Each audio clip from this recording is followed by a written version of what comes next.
Hello भाई लोग, कैसे हैं आप सब। आप देख रहे हैं डीके एंटरटेनमेंट चैनल। तो कल एक बहुत ही प्यारा सा एक टीजर रिलीज हुआ है खेसारी लाल यादव के आंसू गंगा जल भैल।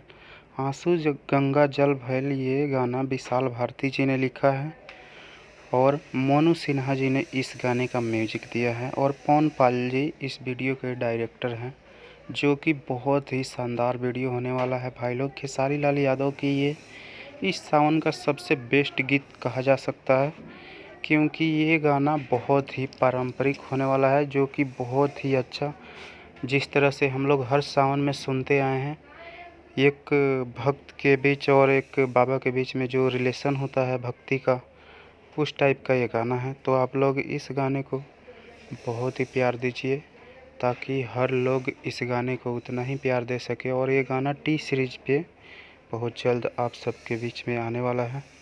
तो ये इस गाने को प्यार देते रहिए और मेरे चैनल डीके एंटरटेनमेंट को सब्सक्राइब करते रहिए। थैंक यू भाई लोग, love you, watch this video.